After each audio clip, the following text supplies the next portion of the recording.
Kalau kita menginputkan dari 5 sampai 1, dia akan dijalankan. 5, 4, 3, 2, 1.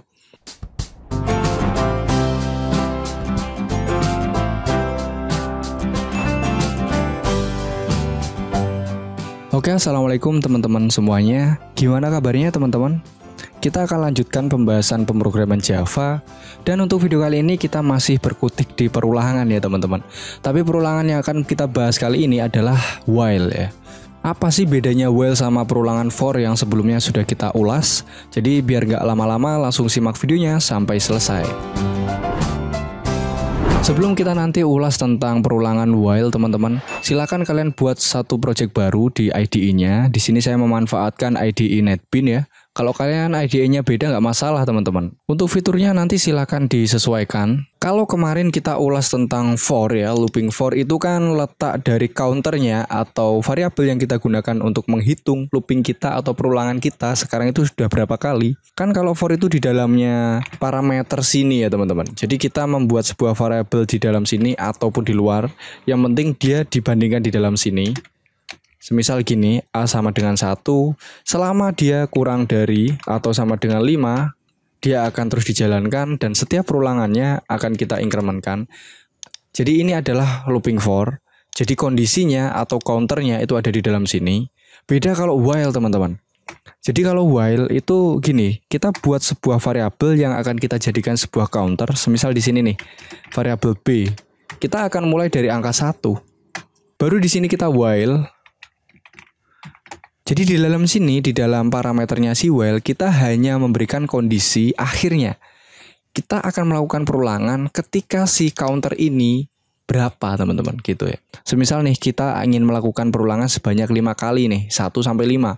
Berarti si perulangan while akan terus dijalankan selama si variabel B itu kurang dari atau sama dengan 5. Di sini kita kasih B itu kurang dari atau sama dengan 5. Kalau di perulangan for itu letak aksinya ada di sini teman-teman. Jadi setiap perulangannya dia akan dilakukan increment di sini. Beda dengan while teman-teman. Jadi while itu aksinya kita letakkan di dalam sini. Jadi B++ kita lakukan di sini. Gitu ya. Nah, contoh nih kita ingin menampilkan halo semua. Di sini adalah si A ya. Untuk looping yang pertama. Kok ngapain kok gini ya teman-teman. Kita menggunakan system.out.println. Halo semua, ini adalah variabel A atau looping for. Di sini saya pengen menampilkan halo semua variabel B dari si looping while ya. Jadi shout halo semua, di sini adalah B, variabel B atau looping yang menggunakan while. Kita coba jalankan teman-teman. Ya, ini adalah looping yang dari A. Ada 1 2 3 4 5 dan di sini adalah looping yang menggunakan variabel B 1 2 3 4 5. Oke. Di sini coba saya hapus yang for ya, kita anggap for udah beres. Ya di video sebelumnya ya, kita sekarang fokus di while. Kalau kita jalankan sekarang, dia hasilnya seperti ini. Ya biar kita tahu sekarang si variabel B itu nilainya berapa. Di sini di sebelahnya B, mungkin ya kita tampilkan aja si variabel B-nya itu berapa nilainya.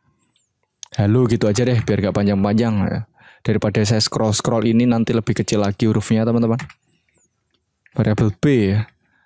Kalau ini kita jalankan hasilnya seperti ini. Ya dia dari 2, 3, 4, 5, dan 6. Kok ada 6 ya teman-teman? Nah kenapa ini kok dari 2 sampai 6 teman-teman? Ya karena gini. Perhitungannya seperti ini. Saya mungkin buka notepad aja ya. Biar kita enak perhitungannya. Jadi gini teman-teman. Di sini kan B sama dengan 1 nih ya. Kita akan cek while B kurang dari sama dengan 5. Apakah B saat ini kurang dari sama dengan 5? Ya, B sekarang nilainya adalah 1.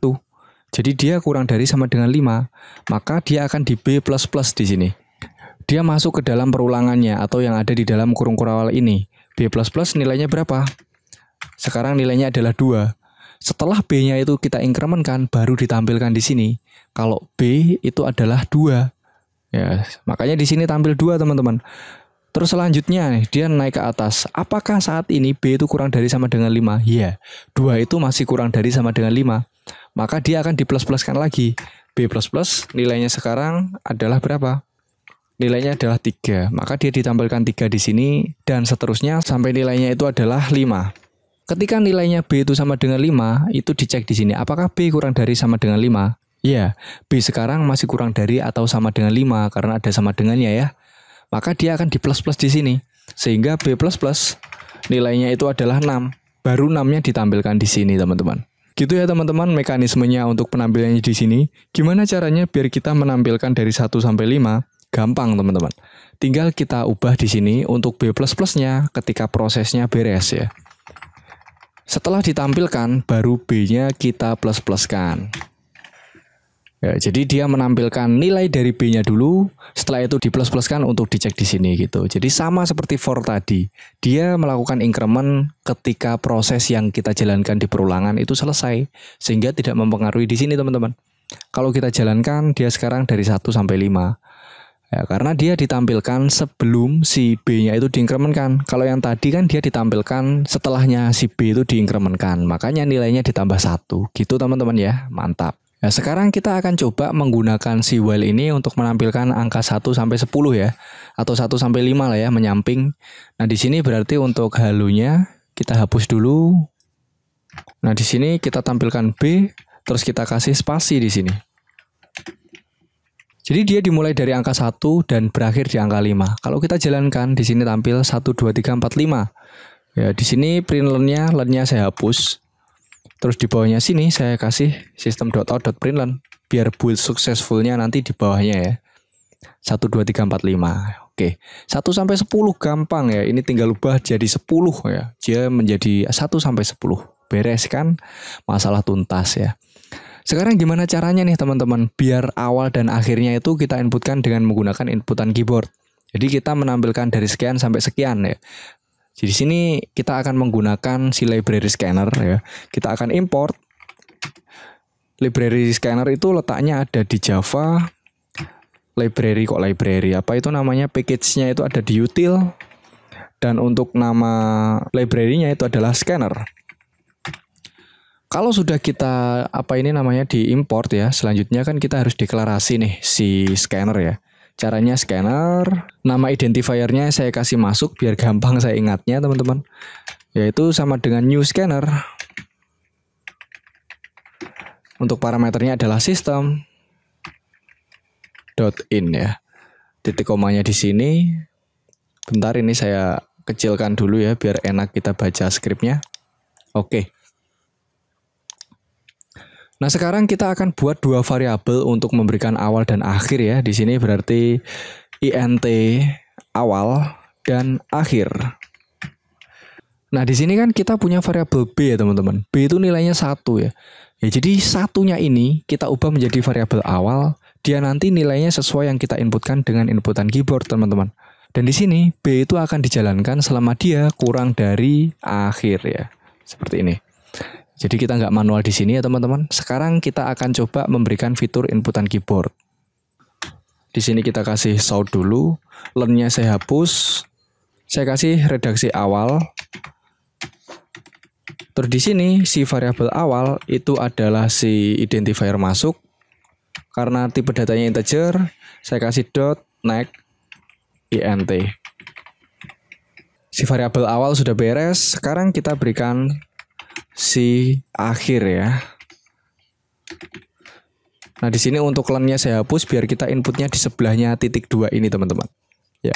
Jadi si variabel akhir itu adalah identifier masuk karena dia integer next int. Oke. Fitur inputan keyboardnya udah beres teman-teman. Kalau sekarang kita jalankan, ya ini ada apa ini? Oh iya, bentar kita cancel dulu. Akhirnya keliru ya di sini, AKHIR, typo, terlalu cepat ngetiknya, padahal ya lambat ya, nggak masalah. Kita jalankan, awalnya semisal 1, akhirnya semisal 10. Ya di sini akan dijalankan 1 sampai 10 teman-teman. Coba lagi semisal 2 sampai 5. Ya di sini ditampilkan 2, 3, 4, 5. Coba kita jalankan dari 10 sampai 15 ya. Dia akan dijalankan 10, 11, dan seterusnya ya. Gimana nih kalau kita ingin menampilkan dari 10 sampai 1 ya, atau 5 sampai 1 ya. Jadi 5, 4, 3, 2, 1. Bilangannya nggak ditambah 1 tapi dikurangi 1 ya. Gampang teman-teman. Tinggal di sini kita ubah ya. Lebih dari atau sama dengan akhir. Dan di sini bukan B++ tapi B min gitu. Coba kita jalankan. awalnya semisal 10 berakhir di 5, ya di sini akan ditampilkan 10, 9, 8, 7, 6, 5 gitu. Semisal kita dari 100 sampai 95 akan ditampilkan 100 sampai 95. Tapi di sini ada kekurangannya teman-teman. Semisal nih, saya menampilkan bilangan menurun dari 5 kan sampai 1 ya. Ini kan wajar. Tapi gimana kalau kita salah input teman-teman? Dari 5 sampai 10 padahal dia menurun. Ya, dia akan menampilkan kosong seperti ini. Kita bisa membatasi seperti ini, caranya kita menggunakan if teman-teman. Jadi pengkondisian ya. Jadi di sini kita buat jika, mana ini? Akhirnya di sini ya. Jika ternyata si akhir itu nilainya lebih dari awal, kan di sini nggak boleh ya. Kalau kita menurun berarti awal harus lebih dari akhir. Kalau akhirnya lebih besar, berarti nggak akan dijalankan seperti ini. Kalau akhirnya itu lebih dari awal, berarti dia nggak normal ya. Berarti ini kita masukkan ke dalam else-nya. Kalau dia nggak normal, kita berikan tulisan di sini. Inputan salah. Salah bro gitu ya. Kalau kita jalankan, kita inputkan 5, akhirnya 10, ya dia akan tampil salah bro ya. Kalau kita menginputkan dari 5 sampai 1, dia akan dijalankan 5, 4, 3, 2, 1. Oke, seperti itu teman-teman kondisi dasarnya kita ya belajar tentang while untuk perulangan ini. Silakan diimprove aja untuk pengembangannya biar kalian terbiasa menggunakan perulangan ini. So, saya cukupkan untuk video kali ini teman-teman. Semoga bisa bermanfaat untuk kita semuanya. Tetap saksikan video-video selanjutnya. Saya akhiri. Wassalamualaikum warahmatullahi wabarakatuh.